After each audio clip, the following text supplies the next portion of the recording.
Over 20 years ago, I coined the expression think big, and it's been a part of my life ever since.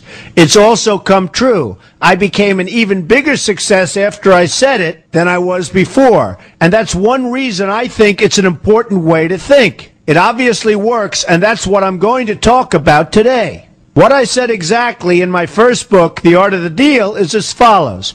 I like thinking big.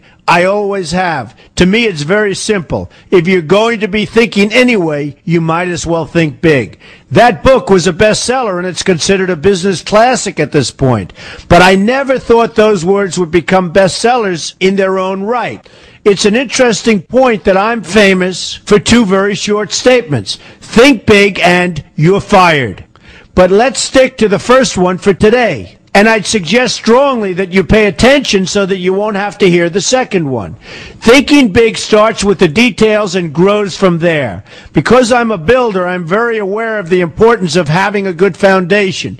You can't take chances in construction. You can't be haphazard and say, well, maybe this will work, maybe it won't, so let's try it and find out. Because a lot of people will be at risk. I have to know if something will work or not. Every inch has to be accounted for. In other words, thinking big starts with being thorough.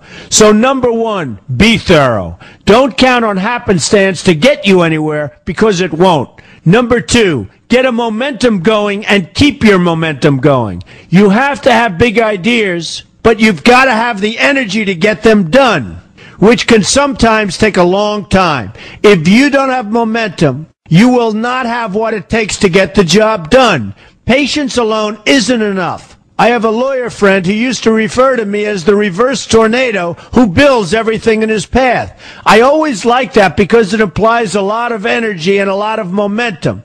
And that's exactly what it takes to get anything done. So keep your momentum going. Number three, stay focused. You have to stay focused. The minute you lose focus, you will also be losing your momentum. They go together, and you will accomplish a lot more, even amazing things, if you make sure you keep these two things working together for you. I've seen very talented people literally go down the drain because they couldn't seem to keep their focus long enough to get anything done.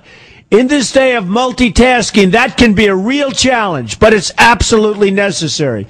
Ask yourself this question: what should I be thinking about right now? That simple question can restore your focus in no time at all. And your answer right now should be listening to Donald Trump. Number four, look at the solution, not the problem. This is very important if you ever want to learn to think big. And here's why. No matter what you do, you're bound to run into problems. It's just part of life, a part of business, a part of anything worth doing. If you let the problems get in your way, they'll become bigger than your idea was to begin with, and you will be a wipeout. No matter how bad things look, keep your focus on the solution, and you will be surprised how things can work out, and work out properly. One way I do this is to ask myself, when confronting a possible problem, is this a blip or is this a catastrophe? A catastrophe is something like an earthquake, a tsunami, a war, and so forth, and a blip is everything else. Right away you'll have the right perspective and your equilibrium will be restored. So keep your focus on the solution. Number five, see opportunity for what it is, an opportunity. For example, why are you listening to me today? Curiosity? You like me? You don't like me? You want to learn? You have nothing else to do? You want to hear me tell you you're fired? I hope not. But whatever your reasons might be, they've brought you to a good place to get involved and to learn. And that's an opportunity right there. People think that because I'm rich and famous that I know everything. I know a lot, but one thing I know is that I don't know everything. So I ask myself this question every day. What can I learn today that I didn't know before? And you know what? I learn something new every single day. That's a big reason for my success, and the same thing can apply to you. Take the time to see today as an opportunity, and you'll be surprised by what can come your way. Be open to new ideas, and you will be creating your own opportunities before too long. Number six, know everything you can about what you're doing. That's a good way to cover your bases. Another good way is to read the book Robert Kiyosaki and I have written together, Why We Want You to Be Rich. It's about covering your bases and knowing what's going on. I remember when some guys came in to meet with me about a great idea they had for an atrium for a building on Wall Street. It was a beautiful idea except for one thing. None of them had thought about how the building would be supported around this fabulous atrium. They didn't take into account the steel columns that were necessary to support a 72-story building. A very big and embarrassing oversight that could have been avoided if they'd taken the time to think about what they were doing. Don't let that happen to you. Know what you're doing first. Number 7, be lucky. Remember the old saying, the harder I work, the luckier I get. Well, it happens to be true. It works for me, and I've encountered some pretty big successes. But this goes along with something that's absolutely necessary for great success. Be passionate. You have to love what you're doing if you want to be successful at it. My father told me that it's absolutely true. I might work 7 days a week, but it doesn't seem like work to me because I love what I'm doing. If you don't like what you're doing, find something else to do, or do it part-time until you can find something full-time. You will never be successful, happy, or healthy unless you're doing what you love to do. That's just the way it is. So give it some thought. In fact, give it a lot of thought. For example, if you're feeling frustrated, there are 2 ways to look at the situation.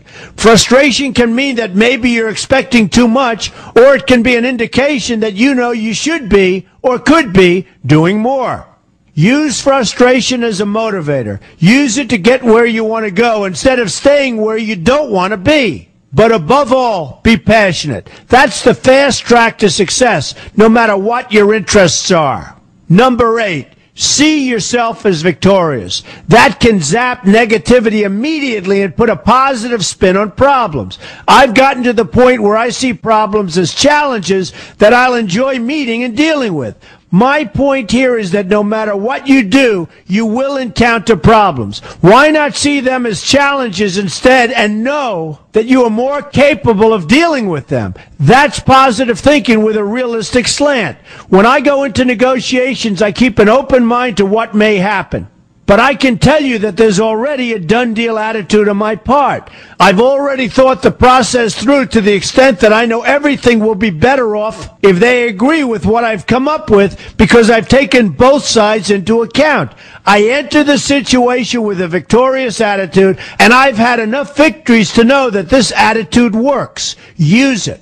Number 9, be smart. Know that you have something unique to offer because you do use the tools that are provided for you and remain open to new ideas. That's being smart. That's also where innovation comes from.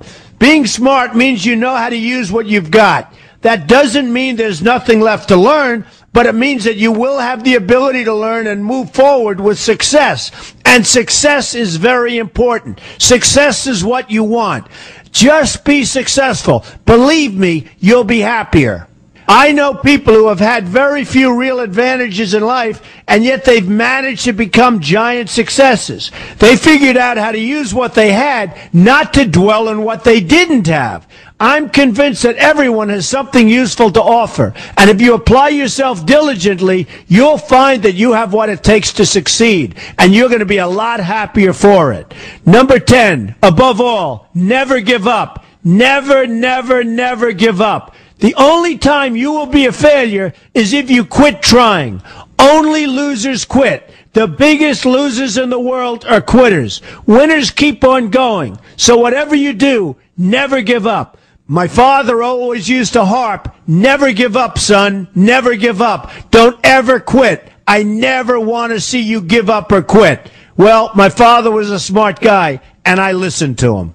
And remember, think big. A good way to start is to read our new book, Why We Want You to Be Rich. 2 men, 1 message. There's a lot of great advice in there for you, and I expect you to pay attention. You're going to do fantastically well. You're going to be a winner, and I'm going to see you in the winner's